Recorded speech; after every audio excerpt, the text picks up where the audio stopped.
Da bi se bavili uzgojem šampinjona, moramo prvo obezbijediti prostorije koje trebaju biti izolirane, tako da je utjecaj vanjske klime na klimu u prostoriji neznatan.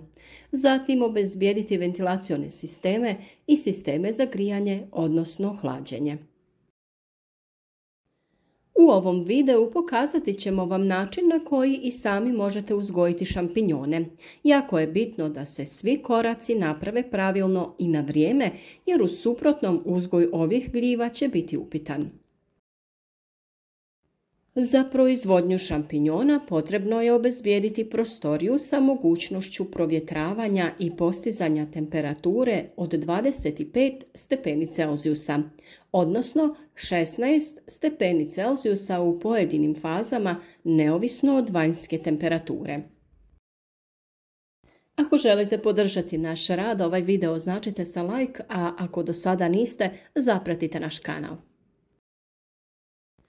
Kod profesionalnog uzgoja šampinjona koriste se specijalizirane komore da bi se obezbijedili odgovarajući uslovi, ali ako posjedujete nešto vlažniju prostoriju, lako je možete iskoristiti za uzgoj šampinjona. Mi smo za naše gljive napravili malu stalažu na koju ćemo postaviti 4 vreće sa kompostom. Kako šampinjonima za rast trebaju specifični uslovi temperature i vlažnosti zraka, prostorija bi trebala imati prozor, a kod profesionalnog uzgoja preporučuje se ventilacijski sistem. Prilikom redanja komposta na police, briketi se trebaju malo rastresti jer se tokom transporta kompost spreša. Sljedeći proces je inkubacija, to je prorastanje micelije kroz kompost.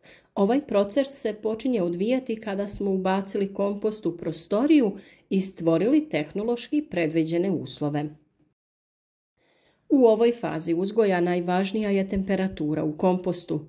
Ne smije se dozvoliti da temperatura u kompostu pređe 28 stepeni Celzijusa, jer to dovodi do smanjenja prinosa šampinjona kao i pojave određenih bolesti.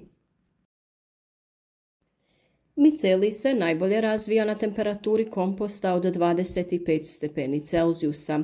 Vlažnost zraka treba da je 95% i sadržaj CO2 mora da bude što veći. Sama inkubacija najčešće traje oko 2 sedmice. Prema tome, kompost sa micelijem ćemo ostaviti u neotvorenoj vreći 14 dana. Kada kompost proraste cijelom površinom i kada se pojave zlatno-žute kapi, folija sa površine komposta se skida. Skinuti ćemo samo gornji dio folije te ostaviti preko noći da se osuši kondens. Sljedeći dan površina komposta se rahli prstima u dubinu od oko 5 cm. Nakon toga kompost se poravna te se nanosi sloj pokrivke između 3 do 5 cm. Pokrivka se ne pritišće, već samo ravna po gornjoj površini.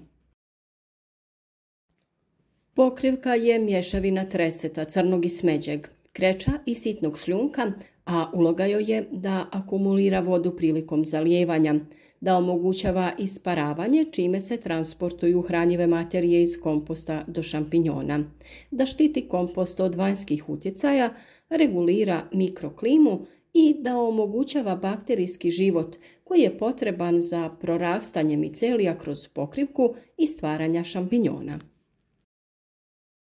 Kada smo nanijeli sloj pokrivke, krenuti ćemo sa zalijevanjem. Zato ćemo koristiti prskalicu da bi što ravnomjernije zalili kompost. Zalijevanje vršimo narednih 7 dana 2 puta dnevno, ujutro i navečer u količini od 2 decilitra po zalijevanju na svaku vreću. Jako je bitno umjereno zalijevanje, ali ova količina vode se mora obezbijediti, pa se treba redovno zalijevati. Nakon 7 dana zalijevanja komposta prestajemo sa zalijevanjem, te čekamo da gljive krenu da rastu. Kada šampinjoni izrastu na veličinu od oko 10 mm, potrebno je zaliti ih sa količinom od oko 3 decilitra po vreći. nakon čega se prostorija prozračuje da bi se gljive posušile. U ovoj fazi temperatura bi trebala biti između 18 i 20 stepeni Celzijusa. Kada se razvoj micelija zaustavi, dolazi do zadebljanja micelija i formiranja malih čvorića, što u stvari predstavlja buduću gljivu. U tom periodu zadebljani miceliji i formirani čvorići su veoma osjetljivi na dehidraciju, pa je vrlo važno da tih 4 do 5 dana vlažnost zraka obavezno bude 95%. U suprotnom doći će do uginuća formiranih čvorića. Pri kraju ovog prvog vala rasta gljiva temperatura komposta raste. Temperatura zraka se obično kontrolira i dovodi na konstantnu vrijednost od 17 do 18 stepeni Celzijusa za vrijeme i poslije izbijanja prvog vala. Razvoj drugog vala počinje odmah poslije pada temperature u kompostu. Zalijevanje za drugi val treba završiti do kraja prvog vala. Svako dalje zalijevanje se vrši tek kada su novoformirane gljive iz drugog vala veličine graška. Prije branja šampinjona ne treba zalijevati vodom 1 do 2 dana, jer ako se uberu mokri, zbog djelovanja bakterija mijenjaju boju i postaju smeđi ili dobiju smeđe mrlje po klobuku. Kada šampinjoni gusto izrastu, treba brzo pobrati one veće da bi i ostali dobili prostora za rast. Sljedećeg dana ponovo beremo, ostavljajući one najsitnije. Kod branja treba voditi računa da se šampinjoni uhvate za klobuk nježno, pazeći da se ne ošteti, i uvrne u stranu povlačeći prema gore. Pri tome voditi računa da se sa pokrivke otkine što je moguće manje zemlje. Kod branja treba iščupati i korijen i žilice koje su neposredno vezane uz njega, jer ako ostanu u pokrivci, ovi dijelovi se ubrzo počinju raspadati i kao takvi postanu izvor zaraze.